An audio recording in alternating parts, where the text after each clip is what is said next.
Keep that in. Let's keep that in. So, But yeah, welcome to Parfit was trying the to say. third instalment of the ManFlick podcast. We're currently working on our A2 project, and we've been working on it for quite a while. And we're just basically here to update you about how things are going and the current status of our project. As you noticed probably on our blog, there's a huge gap of time where nothing happened. This is because we were working on another project called ManFlick 3, which was its working title. We decided at the end that this just really wasn't for us, and we weren't very happy with the idea, so we started again, which is why there's that huge gap of time. Yeah, so we went back to the drawing board, came up with... So, yeah, we had a month where we didn't blog, did we? Because we were just working on new ideas, coming up with storylines, storyboarding, etc. So...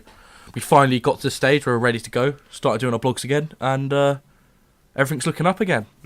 We come up with an idea that's called Apple, basic premise. It's about an apple.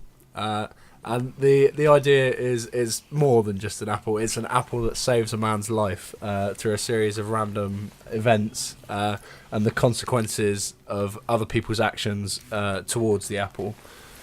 So, yeah, I mean, should we go through a full synopsis? Yeah, I think that'll be good. I mean, you might be wondering how an apple saves a man's life, but when you get down into it and you realise that it's not so much the apple saving his life, it's more indirect than that.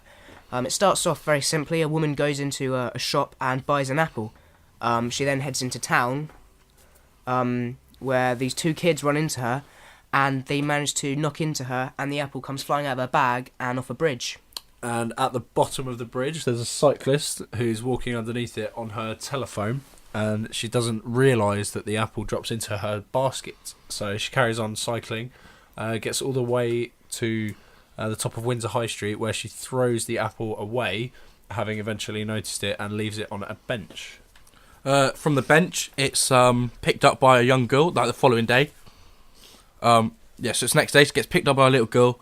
She's just walking down the high street with her mum, picks the apple up without her mum knowing, draws a face on it. The mum realises she got the apple, tells her to put it down, obviously, so she puts it down on further down the road on a bench, and then we cut to a nighttime scene where some drunk lads come along and mess around with the apple.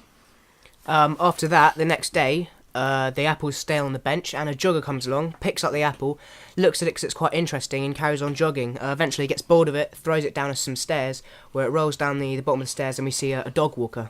So yeah, the dog notices the apple, thinking it's a tennis ball, and decides to sort of bolt and run away from its owner. Picks up the apple and starts running across a car park. So eventually the owner catches up with it, takes the apple away, and throws it away into the path of a homeless person. Who is actually played by me. Should we explain about the... Yeah, we've actually decided to put in an intertextual reference to Witness. Jack's going to be our homeless guy, wearing exactly the same clothes. And if you watch Witness, I was the photographer in Witness, so I'm exactly the same person, effectively.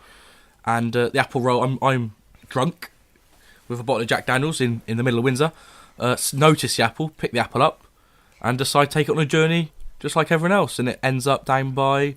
a place called Papa G's, which is a local kebab shop. We've also with the tramp. It's because it's an intertextual reference. We've given him a compact sort of one-use camera, which we've taken off the cover and beaten up a little bit.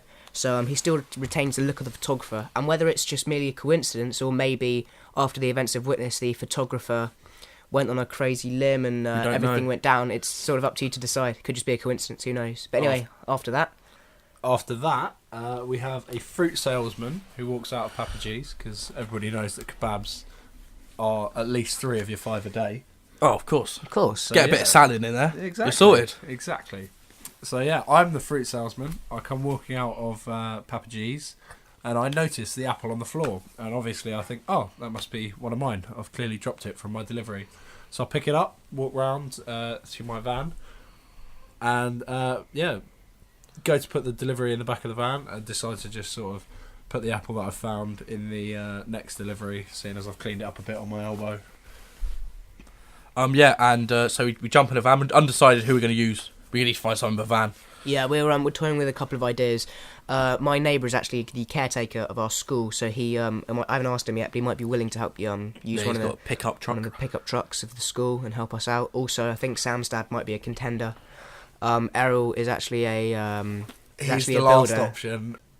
He's actually a builder, and he has a van. So if he's free, he might help us out as well. After the van, the fruit salesman finally leaves, walks towards the station, and trips up, and the apple falls out and onto the road. All of this, of course, is being intercut with the final businessman. With a bloke who's a businessman. He's on the train, he's on his phone, so he's not really paying attention to what's going on. He's taking a business call, I guess. And we're cutting it between, so we've got Sam walking into the station, and we've also got the businessman coming off the train, so they're just intercutting. Parallel action, if you like. Yep, that's exactly it, isn't it? That is It the is. town. Yeah.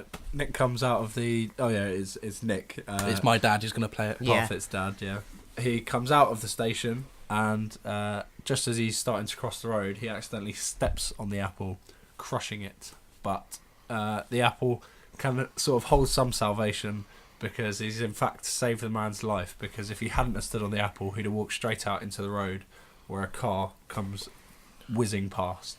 And of course, obviously, because he's talking on his phone, doesn't see the car, so the apple saves his life. He doesn't even realise that the apple saved his life. He just thinks he's ruined his shoes. And he walks off, leaving it on the floor. So that's the basic story. We're going to start filming in a couple of days, and we'll let you know how we get on. If you look on our blog, we have got a more detailed synopsis of what's going to go on. Textual and video. Yeah, we've got first day of filming is going to be when the apple goes down the stairs. Yes. Because Yeah, that 'cause won't that's- require any casting, so we'll we be can go able out whenever we to, want, can't we? plough straight into that one. And obviously it's been a while since we were out filming, so it'd be good to start with something relatively simple. Yeah. And although I think the stair sequence will be less simple than we think, probably. It's like Yeah. riding a bike. But, yeah, we figured we'd buy like 12 apples to begin with and see how we get on. I don't think we'll need more than 15. No. No. Also, I get them Waitrose with my staff discounts. Yeah. So that's quite good. I mean, apples are pretty robust, so even if we're just sort of chucking them down the stairs a little bit, it won't be too much of a problem. No, Yeah. they shouldn't get too damaged, No, we shouldn't. You have to use too many, unless we get peckage. of course. But I don't think any of us will eat any, so Yeah. I probably will. that's ManFlick out for the moment. We'll let you know how we get on. Yeah. Oh, by the way, we should say our names. Oh yeah, I'm Jack Parfit. Oliver Clubb, Sam Thorpe. Joe Sullivan. who's He's had to go because he's doing something with family, so he Something like had that, to yeah. leave us, unfortunately. So yeah, we'll let you know our progress from next time. Thanks.